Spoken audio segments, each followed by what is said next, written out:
कल की अवतार कथा। कल की विष्णु का भविष्य में आने वाला अवतार माना जाता है।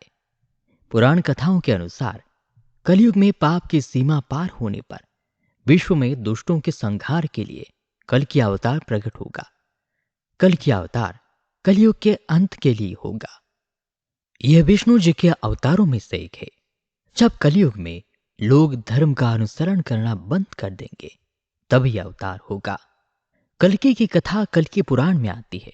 इस पुराण में प्रथम मार्कंडेय जी और शुक्रदेव जी के संवाद का वर्णन है।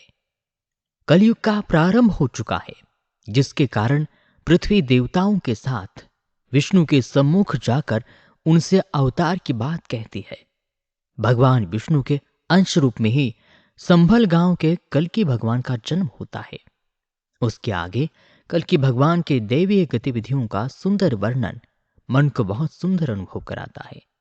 भगवान कल के विवाह के उद्देश्य से सिंघल द्वीप जाते हैं। वहां पर जल क्रीड़ा के दौरान राजकुमारी पद्मावती से परिचय होता है। देवी पद्मिनी का विवाह भगवान कल्कि के साथ ही होगा। अन्य कोई भी उसका पात्र नहीं होगा।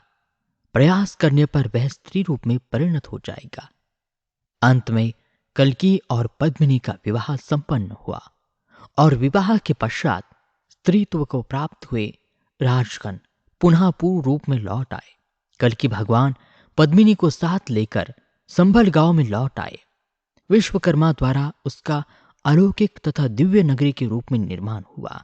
हरिद्वार में कल्कि जी ने मुनियों से मिलकर सूर्यवंश और भगवान राम का चरित्र वर्णन किया। बाद में शशिध्वज का कल्कि से युद्ध और उन्हें अपने घर ले जाने का वर्णन है, जहां पर वह अपनी प्राण प्रिय पुत्री रमा का विवाह कल्कि भगवान से करते हैं। इसके बाद इसमें नारद जी का आगमन, विष्णु यश का नारद जी से मोक्ष विषयक प्रश्न, रुक्मिणी व्रत का प्रसंग और अंत में लोक में सतयुग स्थापना के प्रसंग को वर्णित किया गया है। वह सुखदेव जी की कथा का गान करते हैं।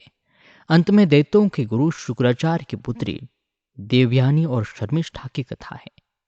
इस पुराण में मुनियों द्वारा कथित श्री भगवती गंगा स्तव का वर्णन भी किया गया है। 5 लक्षणों से युक्त यह पुराण संसार को आनंद प्रदान करने वाला है। इसमें साक्षात विष्णु स्वरूप भगवान कल्कि के अत्यंत अद्भुत और क्रियाकल्पों का सुंदर और प्रभावपूर्ण चित्रण है। इसी के साथ कल्कि अवतार की यह कथा समाप्त होती है।